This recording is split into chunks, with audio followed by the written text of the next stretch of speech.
জান্নাত পাওয়ার সহজ ৬টি আমল। নিয়মিত নিজে আমল করুন, সন্তানদের শিক্ষা দিন। ১ নম্বরে প্রতিবার ওযুর পর কালিমা শাহাদাত পড়া। এতে জান্নাতের ৮টি দরজার যে কোনোটি দিয়ে তাকে প্রবেশ করতে বলা হবে। নাসাই, তিরমিজি এবং ইবনে মাজাহ শরীফের হাদিস। উচ্চারণ: আশহাদু আল্লা ইলাহা ইল্লাল্লাহু ওয়াহদাহু লা শারীকা লাহু ওয়া আশহাদু আন্না মুহাম্মাদান আবদুহু ওয়া রাসূলুহু। ২ নম্বরে প্রতিদিন সকালে ও সন্ধ্যায় একবার করে সাইয়দুল ইস্তিগফার পড়া। সকালে পড়ে সন্ধ্যার আগে মারা গেলে অথবা সন্ধ্যায় পড়ে রাতের মধ্যে মারা গেলে সে জান্নাতে হিসাবে গণ্য হবে। বুখারী, মুসলিম এবং তিরমিজি শরীফের হাদিস।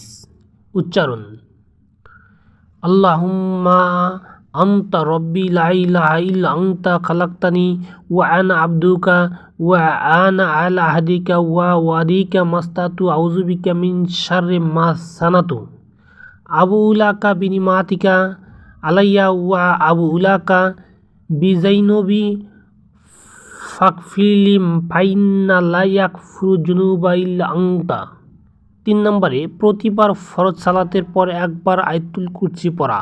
নিয়মিত আমল করলে আমলকারী ও জান্নাতের মধ্যে পার্থক্য থাকে শুধুমাত্র মৃত্যু, অর্থাৎ মৃত্যু হলেই জান্নাতি। সুবহানাল্লাহ। উচ্চারণ: আল্লাহু লা ইলাহা ইল্লা হুয়াল হাইয়ুল কাইয়ুম লা তাখুযুহু সিনাতু ওয়ালা নাওম লাহু মা ফিস সামাওয়াতি ওয়া মা ফিল আরদ মান যাল্লাযী ইয়াশফাউ ইনদাহু ইল্লা বিইজনিহি ইয়ালামু মা বাইনা আইদিহিম ওয়া মা খালফাহুম ওয়া লা ইউহিতুনা বিশাইইম মিন ইলমিহি ইল্লা বিমা শাআ ওয়াসি'a কুরসিয়ুহুস সামাওয়াতি ওয়াল আরদ ওয়া লা ইয়াউদুহু হিফযুহুমা ওয়া হুয়াল আলিয়্যুল আযীম। ৪ নম্বরে মনোযোগী হয়ে আন্তরিক বিশ্বাসের সাথে আযানের উত্তর দেওয়া। রাসূলুল্লাহ সাল্লাল্লাহু আলাইহি ওয়াসাল্লাম বলেছেন, যে ব্যক্তি আন্তরিক বিশ্বাসের সাথে আযানের উত্তর দেয় তার জন্য জান্নাত ওয়াজিব হয়ে যায়। সুবহানাল্লাহ। মুসলিম, আবু দাউদ এবং মিশকাত শরীফের হাদিস।